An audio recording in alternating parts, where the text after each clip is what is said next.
नमस्कार विद्यार्थियों। BA first year के राजनीति विज्ञान के मूल आधार का हम अध्ययन कर रहे थे। बीए फर्स्ट ईयर के फर्स्ट पेपर के अंतर्गत आज हम लोक कल्याणकारी राज्य के बारे में अध्ययन करेंगे।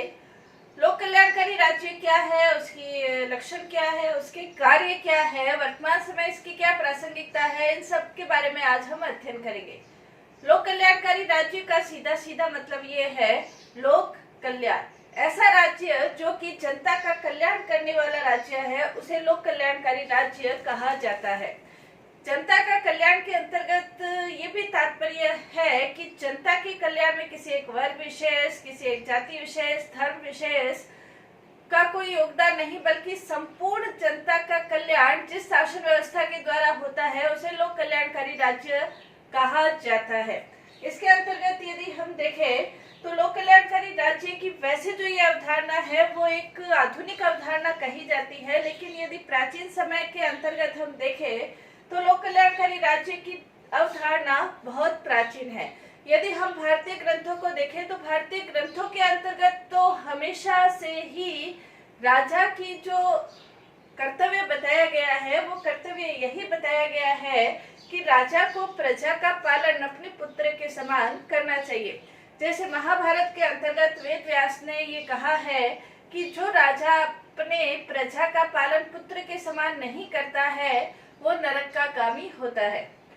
भारत के अंतर्गत हम देखें रामायण काल में राम राज्य की जो अवधारणा थी, राम राज्य की अवधारणा के अंतर्गत संपूर्ण जो जनता है उसके कल्याण से संबंधित यह अवधारणा थी।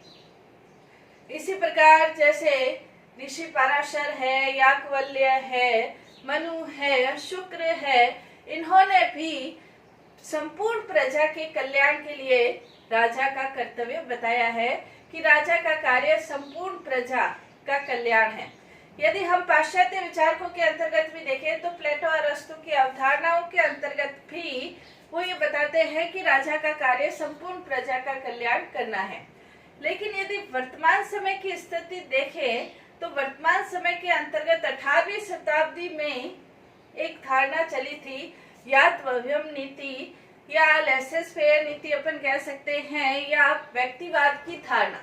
व्यक्तिवाद की अवधारणा के अंतर्गत ये था कि व्यक्ति अपना कल्याण करने के लिए स्वयं जिम्मेवार है, इसलिए इसको स्वतंत्र छोड़ देना चाहिए। व्यक्तिवादी धारणा ये कहती है। और इसके अंतर्गत क्या हुआ, राज्य का जो हस्तक्षेप है वो कम होने लगा, और राज्य का हस्तक्षेप जब कम होने लगा तो यूरोपियन जो देश है वो अधिकाधिक धनी, धनवान, संपत्तिवान होने लगे।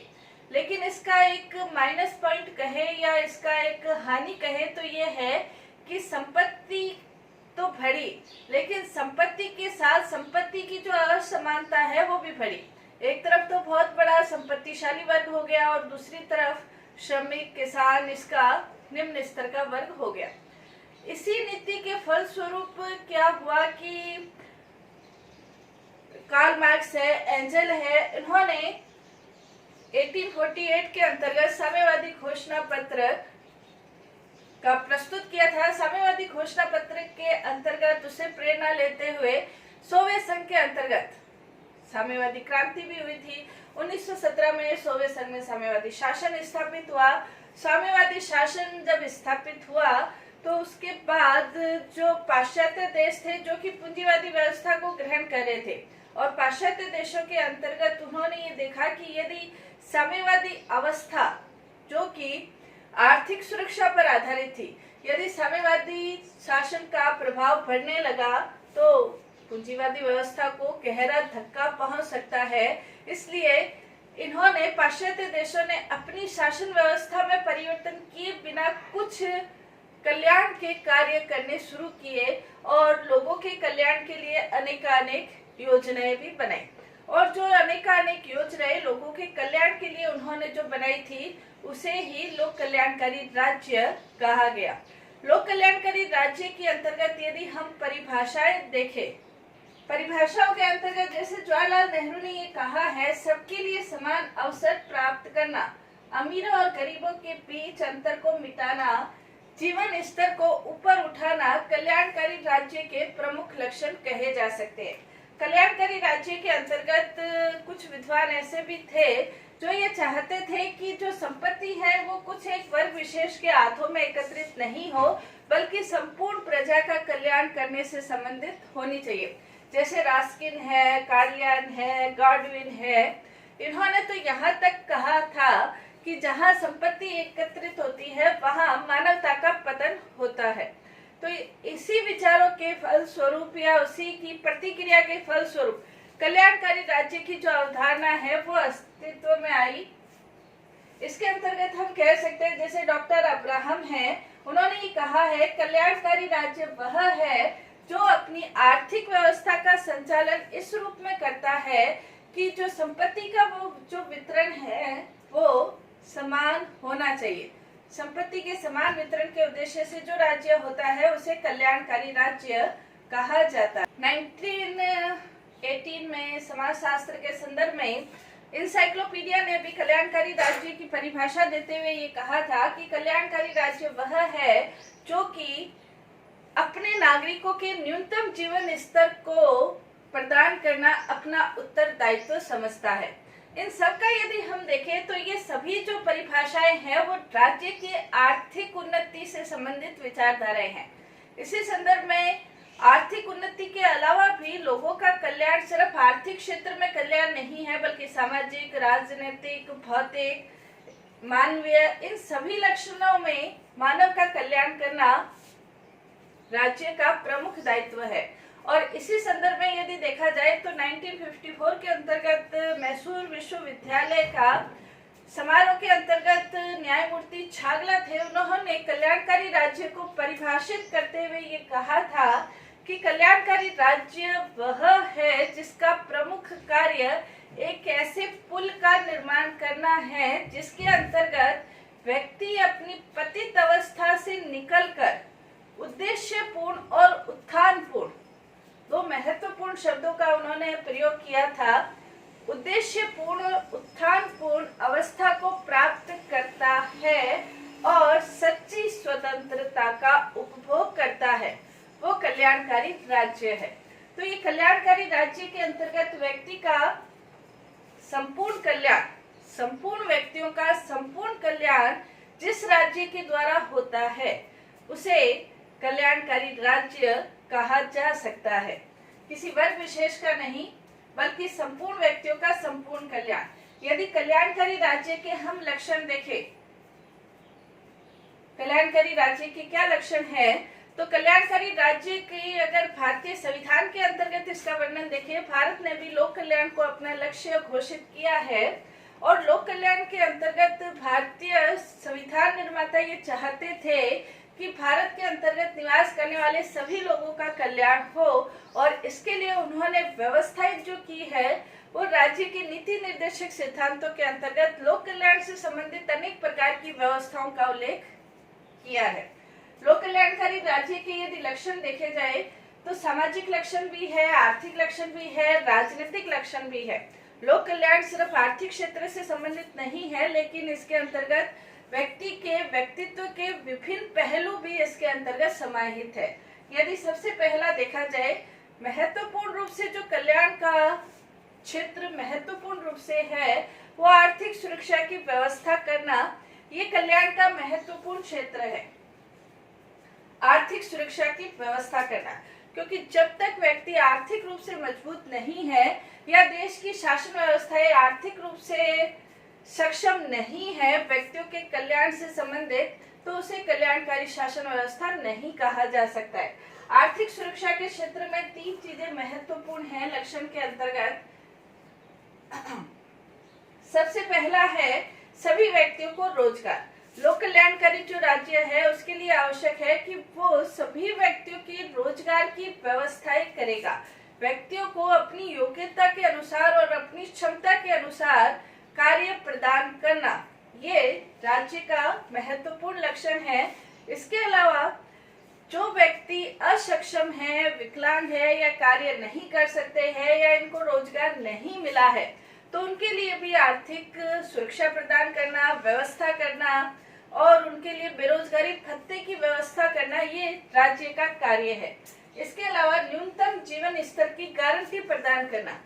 लोक कल्याणकारी राज्य का यह भी महत्वपूर्ण उद्देश्य है कि सभी व्यक्तियों के लिए न्यूनतम जो जीवन स्तर है उसकी गारंटी प्रदान करना। न्यूनतम जीवन स्तर का मतलब ये है रोटी, कपड़ा, मकान, शिक्षा और स्वास्थ्य, ये न्यूनतम जीवन स्तर के अंतर्गत आते हैं और इनके लिए इनकी व्यवस्थाएं करना। व्यक्तियों को न्यूनतम जीवन स्तर के बारे में किसी भी प्रकार की परेशानी नहीं हो, बल्कि सभी व्यक्ति आवश्यक रूप से ये मिल सके उनको ये सुविधाएं, तो ये सुविधाएं प्रदान करना लोक कल्याणकारी राज्य का प्रमुख उद्देश्य है। नेक्स्ट है अधिकतम समानता। अधिकतम समानता की स्थापना करना, यानी कि राज्य के अंतर्गत जो संपत्ति है, संपत्ति के क्षेत्र में ज्यादा फर्क नहीं होना चाहिए।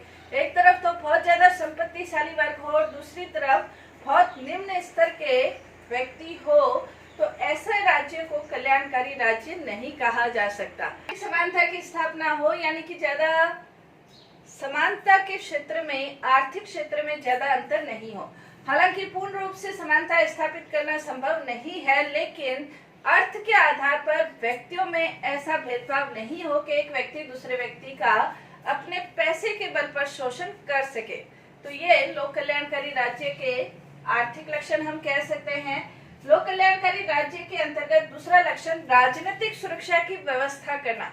राजनीतिक सुरक्षा की व्यवस्था करने के अंतर्गत दो प्रमुख लक्षण हम कह सकते हैं। राजनीतिक क्षेत्र के अंतर्गत जो लोक कल्याणकारी राज्य है उसके लिए ये आवश्यक तत्व या लक्षण कहा जा सकता है कि वो लोकतंत्रीय शासन होगा, क्योंकि चाहे वो राजतंत्र हो, चाहे वो अधिनायक तंत्र हो, चाहे वो वर्ग तंत्र हो, किसी में भी जनता को अपने विवेक के अनुसार राजनीतिक कार्यों में भाग लेने की उतनी स्वतंत्रता नहीं होती जितनी की लोकतंत्र के अंतर्गत होती है। हालांकि लोकतंत्र के अंतर्गत शासन व्यवस्था का कोई भी रूप हो सकता है। संसदात्मक हो सकती है, अध्यक्षात्मक हो सकती है, संघात्मक हो सकती है, एकात्मक हो सकती है।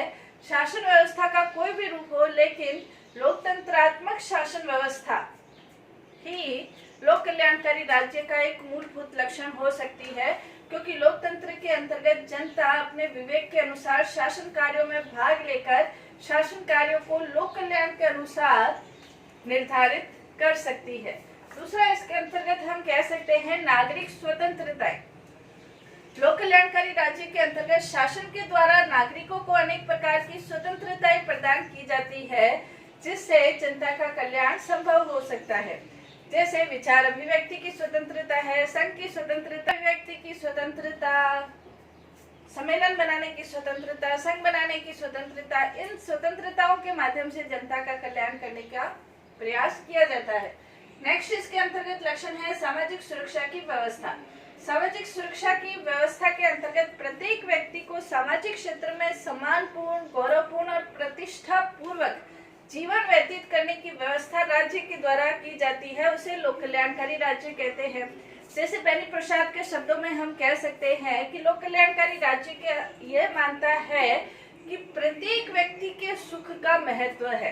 प्रत्येक व्यक्ति के सुख का महत्व होने के कारण दूसरे व्यक्ति को उसके सुख का साधन नहीं, व्यक्ति को दूसरे व्यक्ति के सुख का साधन नहीं बनाया जा सकता। प्रत्येक व्यक्ति के अपने सुख का महत्व है और इसीलिए सामाजिक सुरक्षा के लिए, सामाजिक प्रतिष्ठा के लिए किसी भी आधार पर, जाति, वंश, धर्म, लिंग, किसी भी आधार पर सामाजिक क्षेत्र के अंतर्गत किसी भी व्यक्ति के साथ किसी भी प्रकार का कोई भेदभाव नहीं किया जाता, बल्कि सभी व्यक्तियों को अपनी क्षमता के अनुसार, अपनी योग्यता के अनुसार आगे बढ़ने के समान अवसर प्रदान करने की व्यवस्था लोक कल्याणकारी राज्य के अंतर्गत की जाती है।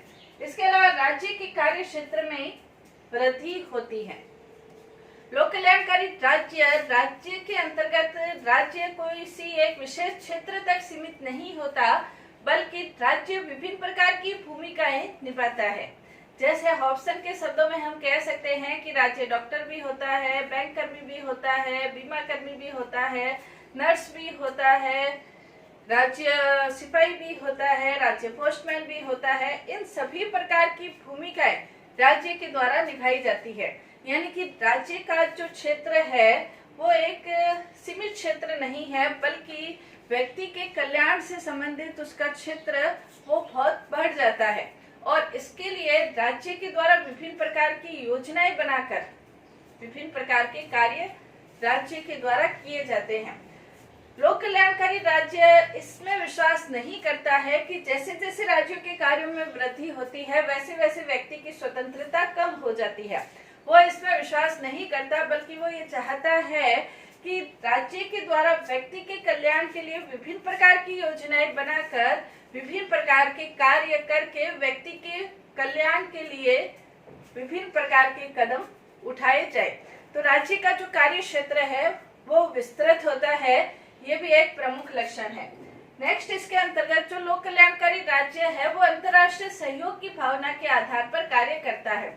युद्ध है, साम्राज्यवाद है, उपनिवेशवाद है, इसके लिए वो कार्य नहीं करता, बल्कि लोक कल्याणकारी राज्य अंतर्राष्ट्रीय क्षेत्र के अंतर्गत वसुधैव कुटुंब की भावना के आधार पर कार्य करता है।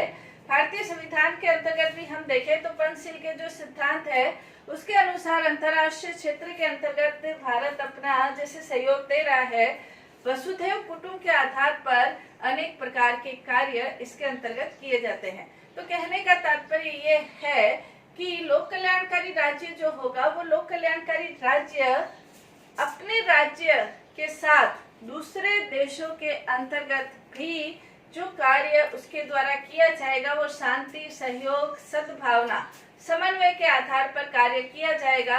ऐसा कोई भी कार्य लोक कल्याणकारी राज्य नहीं करेगा जिससे दूसरे राज्यों के जो लोग हैं उनका भी किसी भी प्रकार का अकल्याण हो। लोक कल्याणकारी राज्य अपने राज्यों के अपने लोगों के कल्याण के साथ पूरी दुनिया के लोगों के कल्याण के बारे में भी सोचता है। तो ये लोक कल्याणकारी राज्य के प्रमुख लक्षण थे। नेक्स्ट क्लास में हम लोक कल्याणकारी राज्य के कार्यों के बारे में वर्णन करेंगे। धन्यवाद।